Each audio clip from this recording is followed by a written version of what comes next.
하나님의 은혜로 거듭난 성도들은 우리 모든 악독과 또 기만과 외식과 또 시기와 비방을 버리고 이 순전하고 신령한 젖인 하나님의 말씀을 사모하면서 이 구원에 이르도록 자라날 것을 요구받았습니다. 하지만 타락한 우리의 본성은 하나님의 그러한 요구들을 거역하고 계속 죄된 삶을 살도록 계속해서 유혹하고 부추기는 것이죠. 고난은 이러한 우리의 죄성을 멈추게 하고 또 말씀을 사모하는 자리로 우리를 이끌어 구원에 이르도록 자라나게 하는 하나님의 복된 간섭이 되는 것입니다. 우리는 아직 점과 흠투성이의 수준의 삶을 살면서 끊임없이 시행착오와 침체와 또 회복됨을 거듭거듭하고 또 방황할 때도 많이 있다라는 것입니다. 하지만 성경은 이러한 우리가 결국에는 점도 흠도 없이 하나님을 사랑하고 또 이웃을 거짓 없이 사랑하는 영광의 상태로 갈 것이다 라고 말씀해 주고 있는 것이죠. 무엇이 우리를 그렇게 만들어 준다라고 성경이 말씀하고 있습니까? 그것은 바로 독생자 예수 그리스도까지 아낌없이 우리에게 내어주신 그 하나님의 사랑하심과 그 하나님의 내어주심에 순종해서 육신을 입고 이 땅 가운데에 오셔서 십자가에 죽기까지 순종하신 그 성자 예수 그리스도의 은혜라는 것이죠. 또한 말할 수 없는 탄식으로 우리를 설득하고 가르치고 깨닫게 하고 믿게 하고 받아들이게 하시는 그 성령 하나님의 교통하심과 역사하심이 우리를 그렇게 만들어 가신다라는 것이죠. 그리고 성경은 이러한 삼위일체 하나님의 놀라운 이 역사를 천사들도 살펴보기를 원하는 신비로운 구원이다라고 말해주고 있고, 또 구약의 선지자들과 또 복음을 전하는 자들도 다 알지 못했던 영광스러운 구원이다라고 우리에게 가르쳐주고 있다라는 것이죠. 우리가 살펴보는 이 베드로 전서의 말씀은 이 뿔뿔이 흩어져서 고난당하고 있는 성도들에게 편지하면서 너희들이야말로 이 하나님의 놀라운 구원의 드라마의 주인공들이라는 것이죠. 그리고 그 과정 중에 여러 가지 시험이 허락되고 있기 때문에 고난 때문에 낙심하지 말고 힘을 내라고 위로해 주고 있다라는 것이죠. 마치 어떤 재미난 이 신데렐라 이 이야기의 주인공처럼 힘들고 어렵지만 이렇게 상속자들의 재벌 3세의 선택을 받아서 고난과 역경을 이겨내고 마침내 아름다운 사랑의 결실을 이루어내는 그러한 아름다웠고 재미있고 흥미로운 그런 드라마의 이야기처럼 우리를 향하신 하나님의 놀라운 구원의 역사들이 그렇게 우리 가운데 주어졌다라는 것이죠.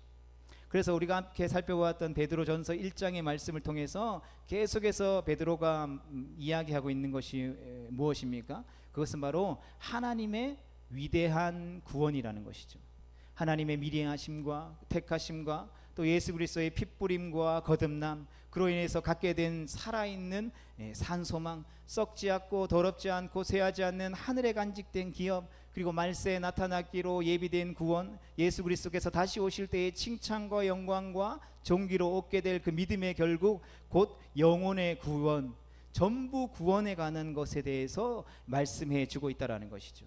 고난 중에 있는 성도들이 이 엄청난 하나님의 구원으로 위로하는 것은 조금만 참으면 다 잘 될 거야 라고 이야기하는 어떤 막연하고 세상이 이야기하는 그 가벼운 인간의 위로와는 차원이 다른 높고 무거운 하늘의 위로로 우리 가운데에 주어지고 있다는 것입니다.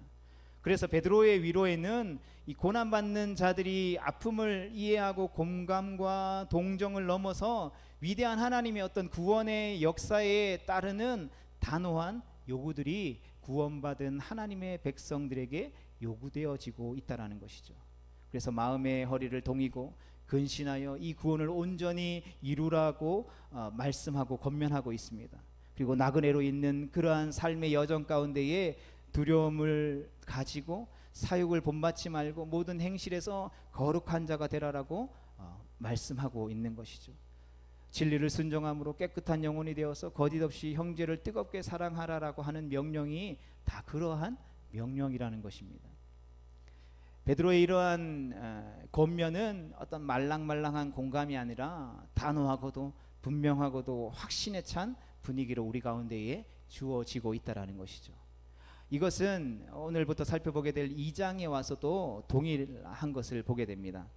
본문 2장 1절과 2절 말씀을 같이 읽어보겠습니다. 시작. 그러므로 모든 악독과 모든 기만과 외식과 시기와 모든 비방하는 말을 버리고 갓난아기들 같이 순전하고 신령한 젖을 사모하라. 이는 그로 말미암아 너희로 구원에 이르도록 자라게 하려 함이라. 아멘. 2장에 와서도 베드로는 역시 구원을 이야기하고 있는 것입니다. 그리고 그것을 위해서 악을 버리고 말씀을 취하라라고 권면하고 있는 것이죠.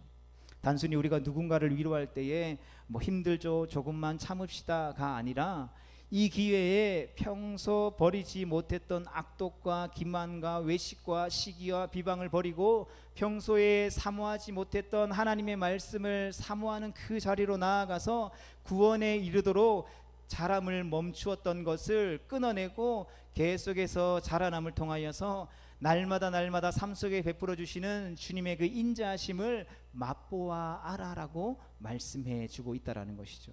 이것이 고난당하고 뿔뿔이 나그네로 흩어져 있는 거룩한 하나님의 백성들을 위로하는 베드로의 방법이라는 것입니다.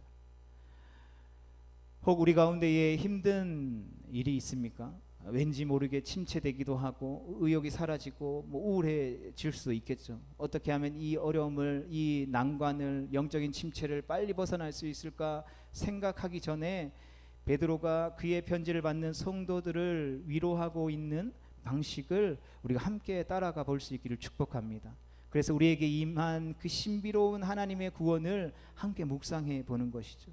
그래서 천사들도 허리를 굽혀서 자세히 살펴보기를 원했던 것처럼 우리 가운데에 부어졌던 하나님의 구원이 얼마나 위대한 구원인지를 우리가 묵상해 본다면 잠깐 있다 사라지는 안개와 같은 이 땅의 어떠한 고난과 역경이 더 이상 우리의 삶을 주장할 수 없게 되는 것을 우리는 경험하게 되는 것이죠. 그리고 이 어려움 속에서 우리가 나아야 가야 할 삶의 방향과 내용이 어떠한 것인지를 우리는 발견할 수 있게 되는 것입니다. 성도 여러분, 그러한 삶의 방향과 내용에 대해서 성경은 우리에게 무엇이라고 말씀하고 있습니까? 흠없고 점없는 예수 그리스도께서 그 보배로운 피를 흘려서 우리를 죄에서 사오신 이유는 우리가 이 땅에서 남들보다 더 잘 살고 건강해지고 오래 살고 편안한 행복한 여생을 누리도록 하기 위함이 아니다라는 사실들을 성경이 분명하게 이야기하고 있는 것입니다. 하나님께서 그리스도 예수 안에서 우리를 구원하시되 구원에 가시는 목적과 방향과 내용은 이렇습니다. 본문 4절로 5절 말씀을 함께 보겠습니다. 시작. 사람에게는 버림바가 되었으나 하나님께는 택하심을 입은 보배로운 산돌이신 예수께 나아가 너희도 산돌같이 신령한 집으로 세워지고 예수 그리스도로 말미암아 하나님이 기쁘시게 받으실 신령한 제사를 드릴 거룩한 제사장이 될지니라. 아멘. 두 가지를 말씀하고 있습니다. 하나는 신령한 집으로 세워지라 라는 것이죠. 그리고 또 다른 하나는 거룩한 제사장이 되라라는 말씀입니다. 이 두 가지가 하나님께서 예수 그리스도의 보배로운 피로 우리를 부르신 구원의 목적이라는 말씀인 것이죠. 먼저 신령한 집이 된다라는 것은 무엇을 의미하는 것일까요? 원문의 뜻은 성령의 전, 곧 성전으로 세워지는 것이다 라고 번역할 수 있습니다. 성전은 하나님의 처소이죠. 구약에는 눈에 보이는 성막과 성전이 하나님의 처소의 역할을 감당했습니다. 하지만 예수 그리스도께서 육신을 입고 이 땅에 오셔서 십자가의 단번의 제사로 우리를 대속하신 이후에 더 이상 우리는 건물을 성전이다라고 말하지 않습니다. 예수님이 성전으로 오신 이후로는 예수 그리스도를 믿는 그의 백성들 성도들의 모임인 신앙 공동체를 곧 하나님의 초소인 성전이라고 하는 것이죠. 에베소서 2장 20절로 22절 말씀에 보면 이렇게 기록되어져 있습니다. 함께 읽어보겠습니다. 시작. 너희는 사도들과 선지자들의 터 위에 세우심을 입은 자라. 그리스도 예수께서 친히 모퉁이 돌이 되셨느니라. 그의 안에서 건물마다 서로 연결하여 주 안에서 성전이 되어가고 너희도 성령 안에서 하나님이 거하실 처소가 되기 위하여 그리스도 예수 안에서 함께 지어져 가느니라. 아멘. 우리는 하나님께서 거하실 처소로 함께 지어져 가는 성전이라는 것이죠. 하나님의 구원은 우리로 하여금 거룩한 하나님의 성전으로 만드시는 것이라는 것입니다. 우리를 성전으로 만들기 위해서 예수 그리스도께서 친히 무엇이 되셨다라고 말씀하고 있습니까? 모퉁이 돌이 되셨다라는 것이죠. 이 당시의 건축 방식은 모퉁이 돌을 기초로 먼저 두고 거기에 맞춰서 다음 블록들을 맞춰 가고 다듬어 가는 방식이었습니다. 그래서 서로 연결되어져서 함께 지어져 간다라는 것이 그러한 것이죠. 반드시 모퉁이 돌인 예수 그리스도를 통해서만 주님의 몸된 교회는 세워져 갈 수 있다라는 것입니다. 모퉁이 돌이 맞도록 다듬어져서 모퉁이 돌과 하나로 연결되어서 벽이 되고 건물이 되어 간다라는 것이죠. 우리에게 모퉁이 돌을 맞추는 것이 아니라 모퉁이 돌 기준을 두고 우리로 하여금 그 모퉁이 돌에 맞춰 간다라는 것이 중요하다라는 것이죠. 그렇게 우리는 모퉁이 돌이 되신 예수 그리스도에 맞게 때로는 깎이고 다듬어지면서 하나님께서 거하실 거룩한 처소인 성전으로 지어져 가게 된다라는 것입니다. 하나님께서 거하신다라는 것은 하나님께서 우리 안에 임재하시면서 우리를 다스리고 계신 것을 의미하는 것이죠. 곧 우리에게 하나님의 나라가 임하는 것입니다. 그럼 지금은 하나님이 믿는 자 안에 계시지 않습니까? 물론 계시죠. 우리는 하나님의 다스림을 받는 하나님의 나라의 백성이 되었습니다. 그래서 우리 안에 하나님의 나라가 이미 임했습니다. 그리고 이미 우리는 성전이 되어진 것이죠. 그러나 하나님이 우리 안에 거하시면서 우리를 다스리고 계시지만 우리 안에 계신 하나님의 뜻과 다스림을 다 받아들이지 않고 우리의 뜻대로 살 때가 우리의 삶에 훨씬 더 많다라는 것이죠. 우리는 예수 그리스도의 그 모퉁이 되신 예수 그리스도에 맞게 더 다듬어지고 깨트려져서 내 뜻이 아닌 하나님의 뜻에 맞는 삶을 향하여 나아가야 하는 것입니다. 그것이 바로 구원에 이르도록 자라나는 것인 것이죠.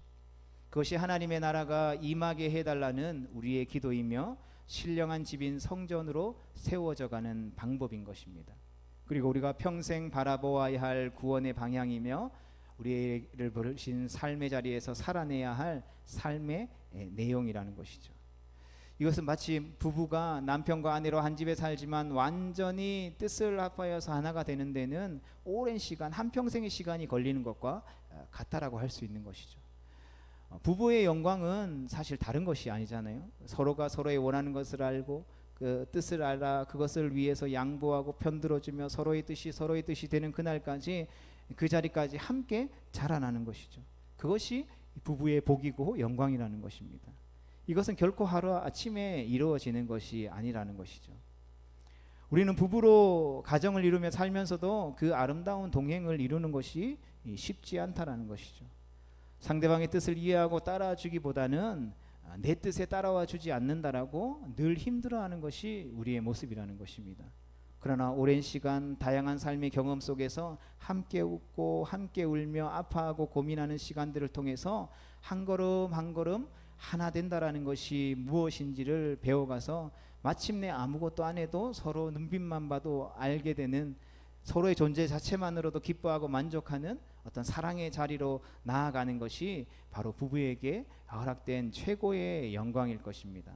마찬가지로 신랑 되신 주님의 거룩한 몸된 신부로 교회로 부름받은 교회에게 주어진 구원이 바로 이와 같다라는 것을 의미하는 것이죠.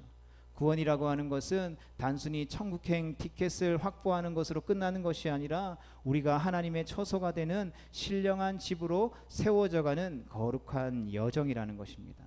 우리 안에 거하시는 하나님의 뜻에 맞추어 나를 다듬고 또 깎아내고 깨트려가면서 하나님과 하나 되어져 가는 것. 오전의 말씀을 통해서 나누었던 것처럼 하나님과 더욱더 친밀해지며 어제보다 오늘보다 더 내일 주님을 사랑하는 것이 바로 우리가 해야 될 역할이라는 것이죠. 하나님의 마음과 나의 마음이 합하는 것이고 마음과 뜻을 다하여 그분을 사랑하는 것이며 그분의 소원이 나의 기쁨이 되고 그의 시름이 나의 슬픔이 되어지는 것입니다. 그런데 이렇게 예수님께로 나아가 신령한 집으로 세워져 가는 과정이 쉽지 않다라는 것이죠. 뭐 쉬우면 사실 베드로가 그렇게 막 단호한 어조로 이 흩어져 있는 백성들을 향하여서 안 그래도 힘든 삶을 살아내고 있는 성도들에게 뭐 그렇게 단호한 어조로 말씀했을까요? 세상의 시각에서 그러한 구원의 여정들을 살아내는 참된 그리스도인의 삶을 봤을 때에는 동경이 되고 나도 저렇게 살고 싶다라고 여겨지는 것이 아니라 어리석고 미련하게 보여져서 사람들이 잘 안 하려고 한다라는 것이죠. 성경에서 이야기하는 모퉁이 돌, 산돌이라고 말하는 예수 그리스도를 베드로가 어떻게 설명하고 있습니까? 사람에게는 버림바 되었다라는 것이죠. 예수님이 이 땅에 말씀 육신이 되어 오셨지만 세상 사람들에게 환영받고 존경받고 사랑함을 받은 것이 아니라 버림받았다라는 것이죠. 우리의 구원자로 하나님께서 택하신 보배로운 산돌이신 예수님이 사람들에게 버림받았습니다. 왜 예수님이 버림받았습니까? 본문 6절로 8절까지 말씀 함께 보겠습니다. 성경에 기록되었을 때 보라 내가 택한 보배로운 모퉁이 돌을 시온에 두노니 그를 믿는 자는 부끄러움을 당하지 아니하리라 하였으니 그러므로 믿는 너희에게는 보배이나 믿지 아니하는 자에게는 건축자들이 버린 그 돌이 모퉁이의 머릿돌이 되고 또한 부딪히는 돌과 걸려 넘어지게 하는 바위가 되었다 하였느니라. 그들이 말씀을 순종하지 아니함으로 넘어지나니 이는 그들을 이렇게 정하신 것이라. 아멘. 구원받고 믿음을 소유한 하나님의 백성들에게 예수님은 그 무엇과도 바꿀 수 없는 보배인 것이죠. 산돌이고 우리를 다듬어서 그에게 맞춰야 할 모퉁이 돌이 되십니다. 그러나 믿지 않는 자들에게 예수님은 부딪히는 돌과 걸려 넘어지는 바위에 불과하다라는 거죠. 한마디로 쓸모없다고 건축자들이 버려버린 돌과 같다라는 것입니다. 많은 사람들이 잠깐 예수님께 기쁨으로 나아갔다가 왜 실망하고 다시금 세상에 돌아갑니까? 왜냐하면 경제적인 사회적인 가치로 볼 때에 예수님은 쓸모없는 돌이기 때문인 것이죠. 많은 교회들이 다음 세대에 대한 사역들을 많이 합니다. 다음 세대에 대한 사역들을 하면서 또 현장에서 이 다음 세대들을 섬길 때에 어려움을 겪는 이유들이 무엇입니까? 한국교회에 다음 세대들이 없고 또 때로는 우리의 자녀 세대들이 믿음의 자리, 예배 자리에 있어야 함에도 불구하고 그렇게 되지 못한 이유가 어디 있습니까? 여러분, 우리가 다음 세대라고 말하는 소위 직장 생활을 하기 이전까지의 청년 세대들 또 청소년 세대들, 우리의 다음 어린이 세대들을 보면 그들을 바라볼 때 여러분 경제적인 가치로 또 사회적인 가치로 바라볼 때에 여러분 경제적인 사회적인 가치가 존재할까요? 예수님 당시에도 마찬가지고 오늘날에도 마찬가지라는 것이죠. 경제적이고 사회적인 세상의 가치로 그들을 바라보고 그들을 세워가려고 하다 보니까 사실 밑빠진 독에 물부비인 것이죠. 사실 목회를 하면서 가장 힘든 부분이 바로 그러한 부분들인 것이죠. 어떤 복음을 뿌리고 어떤 열심을 내면 당장 지금 그 즉시 무엇인가 열매들이 나타나면 너무나도 좋겠지만 대부분의 사역들은 당장 눈앞에 그 열매들이 맺어지지 않는다라는 것이죠. 다음 세대들을 위해 우리 교회가 헌신하겠습니다 라고 이야기하지만 그 믿음의 선포에 1년, 2년, 3년, 4년 지나면 다 비전들이 시들어져 버리는 것이죠. 여러분, 다음 세대들을 세워나가는 일은 어떤 나무의 모종을 하나 가지고 와서 황량한 땅에 그 모종 하나를 심는 것과 마찬가지고, 그걸 심어놓고 물 한 번 줬다고 해서 빨리 자라나서 그늘을 내고 열매를 내고 과실을 메고 또 흩어져 가지고 다른 나무들을 또 세워라라고 바라고 기대하는 사람이 어디 있겠습니까? 거기 심었다면 최소한 20년, 30년은 그대로 둬야 되는 거죠. 계속해서 끊임없이 물을 주고 양분을 주고 또 영양분을 주고 돌봐주고 가지도 쳐주고 잘 자라날 수 있도록 도와주어야 한다라는 것이죠. 그러나 많은 교회들이 경제적인 사회적인 가치로 보면서 이들을 바라보니까 투자할 가치를 느끼지 못한다는 것이죠.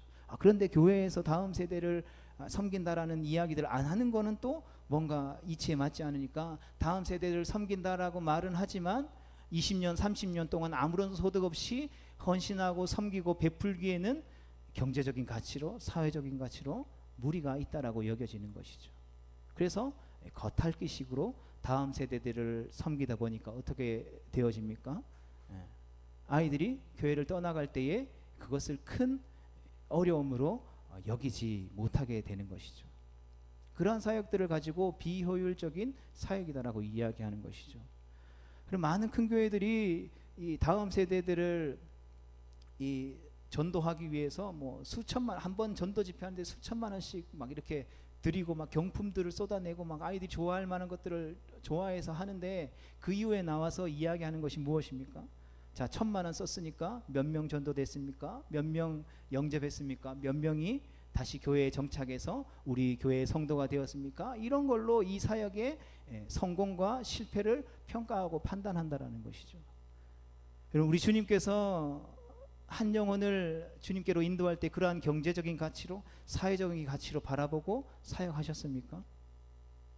그렇다면 세상의 그 어떠한 것보다 비효율적인 사역이 바로 예수님의 그 십자가 사건이죠. 온 천지 만물을 지으신 하나님이 피조물인 우리를 위해서 자신의 생명을 바쳤다라는 것, 그리고 이거보다 비경제적이고 비사회적인 가치를 지닌 일이 어디 있겠습니까? 예수님께서 오병이어의 기적을 일으키고 병자들을 고치셨을 때 사람들은 환호하면서 예수님께 나아가서 예수님을 향하여서 우리의 왕이 되어 주십시오라고 말씀했습니다. 그러나 예수님이 그들의 요구에 응하지 아니하시고 그들을 피해서 기도하러 가시며 그들을 만났을 때 진리의 말씀으로 가르쳤더니 어떻게 되었습니까? 요한복음 6장에 보면 다 예수님을 떠나갔습니다. 썩을 양식을 위하여 일하지 말고 배부르게 할 것을 위하여 나를 믿지 말고 영생하도록 있는 양식을 위하여 나를 믿고 나를 먹으며 나를 마시다. 나는 하늘에서 내려온 생명의 양식, 살아있는 떡이요 내 살은 참된 양식이요 내 피는 참된 음료라고 말씀하시자 어떻게 되었다고요? 다 어렵다라고 말하고 다 나랑 상관없다라고 말하면서 예수님을 떠나갔다라는 것이죠. 세상적인 기대를 갖고 예수님께 나아가면 예수님은 산돌이 아니라 걸려 넘어지는 돌이고 부딪히는 돌이고 쓸모없는 돌이라는 것이죠. 이런 걸려 넘어진다라는 이 말은 이 스칸달리조라는 헬라어 단어인데 더 함정이라는 뜻을 가지고 있습니다. 그러니까 스캔들이라는 영어의 단어가 바로 여기서 파생되어진 것이죠. 마태복음 13장 씨 뿌리는 비유를 보면 돌밭에 뿌려진 씨를 말씀하실 때에 말씀을 듣고 즉시 기쁨으로 받되 그 속에 뿌리가 없어 잠시 견디다가 말씀으로 말미암아 환난이나 박해가 일어날 때에는 곧 넘어지는 자에 대해서 예수님이 비유하실 때 이 넘어진다라는 단어가 바로 이 스칸달리조라는 단어인 것이죠. 성도 여러분, 우리가 신령한 집으로 세워진다라는 것은 무엇을 의미하는 것입니까? 산돌이신 예수님께 나아가서 그분을 모퉁이 돌로 해서 나를 깎고 맞추고 다듬어서 하나님이 거하실 처소인 성전으로 지어져 가는 것을 의미하는 것입니다. 이것은 예수를 믿으면 지금보다 막연하게 잘 될 거야, 세상적인 기대와 경제적 사회적 가치로 본다면 아무 쓸모없는 것이라는 것이죠. 쓸모없는 정도가 아니라 오히려 걸림돌이 되고 넘어지게 하는 덫이고 함정이라는 것을 이야기해 주고 있다는 것이죠. 하나님도 예수님도 성령님도 어떤 나의 삶의 영역들을 업그레이드하고 나의 안녕과 평안을 위해서만 일해서야 한다라는 기대하는 이들에게 예수님은 인생에 있어서 덫이고 함정이고 스캔들인 것이죠. 마태복음 11장 6절에 나로 말미암아 실족하지 아니하는 자는 복이 있다라고 예수님이 말씀하신 그 말씀이 괜히 나온 말씀이 아니라는 것이죠. 하나님은 사람들이 버린, 건축자들이 버린 돌을 믿는 자들이 세워가야 할 신령한 집에 모퉁이 돌로 삼으셨다라는 것입니다. 보배로운 산돌로 삼으셨다라는 것이죠. 사랑하는 성도 여러분, 우리에게 예수님은 어떤 분이십니까? 오늘 이 저녁에 예배하며 찬양하며 기도하며 말씀 앞에 서는 우리에게 예수님은 산돌이십니까? 모퉁이 돌이 되십니까? 아니면 부딪히는 돌과 걸려 넘어지는 바위에 불과합니까? 바라기는 우리 모두에게 모퉁이 돌 대신 예수님 안에 거룩한 하나님의 초소로 세워져가는 우리 모두가 될 수 있기를 주님의 이름으로 축복합니다. 베드로전서 2장 9절과 10절 말씀을 같이 읽어보겠습니다. 시작. 그러나 너희는 택하신 족속이요 왕같은 제사장들이요 거룩한 나라요 그의 소유가 된 백성이니 이는 너희를 어두운 데서 불러내어 그의 기이한 빛에 들어가게 하시니에 아름다운 덕을 선포하게 하려 하심이라. 너희가 전에는 백성이 아니더니 이제는 하나님의 백성이요 전에는 긍휼을 얻지 못하였더니 이제는 긍휼을 얻은 자니라. 아멘. 누가 산돌이신 예수님께 나아가서 세상이 볼 때 아무 쓸모없는 신령한 집을 세울 수 있습니까? 그것은 바로 긍휼을 입은 자들입니다. 택하신 족속들이고 왕같은 제사장들이라는 것이죠. 거룩한 나라요 그의 소유된 백성들이 그렇게 할 수 있다라는 것입니다. 흔히 이 말씀에서 이 성도의 정체성에 대해서 네 가지를 설명해 주죠. 그리고 이 설명들은 성도가 얼마나 존귀한 존재일지를 말해주며 때때로 우리의 자존감을 높이는 것으로 사용되는 경향들이 있습니다. 그러나 오늘 본문의 말씀은 전혀 그런 의미의 뜻이 아니라는 것이죠. 특별히 왕같은 제사장이라는 이 번역이 그런 오해를 조금 부추겼던 것 같습니다. 원문의 뜻은 이 왕같은 보다는 왕을 위한 혹은 왕에게 속한 제사장이라는 뜻에 훨씬 더 가깝다라는 것이죠. 즉 성도는 이 성전으로 지어져 가면서 하나님 앞에 제사 드리는 예배 드리는 제사장으로 부름받았다라는 것이죠. 그 왕 같은 제사장이 아니라 왕을 위한 신령한 제사를 드리는 거룩한 제사장으로 하나님이 우리를 부르셨다라고 말씀해 주고 있는 것이죠. 우리가 그렇게 예배 드리는 자로 예배자로 세워져 가야 한다라는 것을 말씀해 주고 있습니다. 무엇이 우리가 드릴 신령한 제사입니까? 우리를 어두운 데서 불러내어 그의 기이한 빛에 들어가게 하시니에 아름다운 덕을 선포하는 것. 하나님께서 우리에게 긍휼을 베풀어 택한 족속 왕을 위한 제사장 거룩한 나라와 소유된 백성으로 삼은 이유가 바로 거기에 있다라는 것이죠. 우리가 하나님이 거하실 초소가 되어서 우리가 그 성전 되어져서 그곳 가운데에서 우리를 구원하신 하나님의 놀라운 구원들을 선포하고 찬양하며 주님을 예배하기 시작하는 것, 그 예배하는 자로 살아가는 것이 하나님이 우리를 부르신 삶의 참된 목적이라는 것이죠. 썩어짐과 더러움과 허무함의 종로로 타는 어둠에 속한 자들에게 하나님이 나를 성전 삼아 나와 동행하시면서 베푸시는 그 긍휼과 덕이 얼마나 기이한 일인지를 알리고 주의 인자하심과 선하심이 얼마나 신비로운 것인지를 우리의 삶을 통해서 보이면서 그들을 하나님께로 이끌기 위해 부름받은 사람들이 바로 성도인 우리라는 것을 우리는 기억할 수 있어야 하는 것입니다. 사랑하는 성도 여러분, 로마가 주도하는 세상에 의해서 흩어져 고난당하는 주의 백성들을 향하여서 그들을 버리고 힘들게 하는 세상의 제사장이 되라고 말하라는 베드로의 이 말씀이 놀랍지 않습니까? 우리가 속해서 살아가는 이 세상은 우리를 반겨주지 않습니다. 우리가 하나님의 말씀과 하나님의 나라의 가치로 살아갈 때에 세상은 우리를 향하여서 비난하며 손가락질하며 그렇게 살지 못하도록 끊임없이 우리를 유혹하며 우리를 시험하며 핍박하는 것이죠.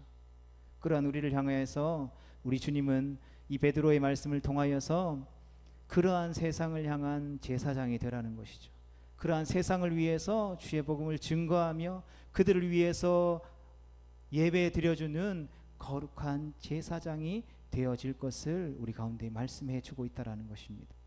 보배로운 산돌이신 예수님께 나아가 신령한 집을 세우라고 말씀하심으로 고난 중에 성도를 위로하고 있는 이 베드로 사도의 말을 우리는 주목해 볼 필요가 있다라는 것입니다.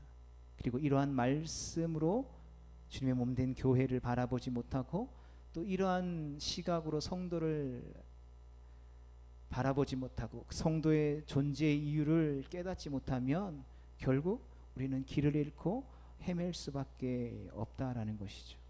그리고 오늘날 많은 교회들이 이러한 말씀으로 교회를 바라보지 못하고 이러한 시각으로 성도의 존재를 보지 못하고 뭔가 좋은 일을 하고 있는 것 같지만 전혀 하나님이 기뻐하실 것 같지 않는 일들이 오늘날 너무나도 많이 일어나는 것을 보게 된다라는 것이죠. 왕 같다라는 특권의식에 사로잡혀서 마치 바리새인들이 기도했던 것처럼 하나님 나는 저들과 다르지요. 하나님 나는 이렇게 했고 나는 저렇게 했으니까 나는 하나님께 복받아야 되겠지요. 하나님 나는 저 사람보다 더 많이 헌신했으니까 나에게는 좋은 일만 있어야 되지 않을까요? 라고 이야기하면서 어쩌면 다른 의미로 주어졌을지 모를 그 복들을 내세우면서 우쭐거릴 일이 아니다, 이 말인 것입니다. 이 악하고 음란한 세상 속에서 주님은 우리를 신령한 집으로 세워가시기를 원하십니다. 그리고 그 집이 되어서 거룩한 제사장으로서 그들을 하나님께로 인도해야 할 사명을 우리 가운데 주셨다라는 것을 우리는 잊지 않아야 하는 것입니다. 교회는 교회 자체를 위해서 있지 않습니다. 성도는 성도 자신을 위해서 존재하는 것이 아닙니다. 교회와 성도는 하나님과 이 어두운 세상을 위해 존재한다라는 것을 우리가 기억할 수 있어야 하는 것입니다.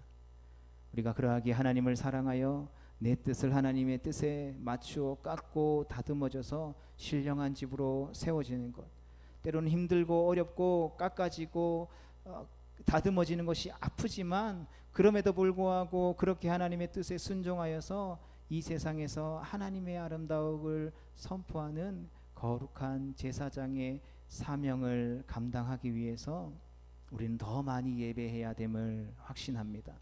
더 많이 기도해야 하며 더 많이 하나님의 말씀을 듣고 읽고 배우는 일에 열심을 내야 되는 것입니다. 하나님과의 그 친밀함을 날마다 회복하여서 더 깊어져야 하는 것입니다. 그래서 성경이 이야기하고 있는 것처럼 믿음의 장성한 분량에까지 계속해서 자라나는 은혜를 우리의 삶 가운데 주시도록, 은혜 주시도록, 믿음 주시도록, 능력 주시기를 날마다 주님 앞에 간구하며 나아갈 수 있게 되기를 주님의 이름으로 축복합니다. 그래서 우리를 부르신 삶의 그 모든 자리에서 우리가 그렇게 성전으로, 그렇게 제사장으로서 살아갈 수 있기를, 그러한 자라남이 우리의 삶 가운데 가득 넘칠 수 있도록, 그리고 그 자라남을 통하여서, 성전됨을 통하여서, 제사장됨을 통하여서 우리 가운데에 말씀하시고 우리와 함께 이루어 가시는 그 하나님의 역사를 통한 놀라운 간증들이 우리의 삶 가운데 넘쳐날 수 있게 되기를 주님의 이름으로 축복합니다.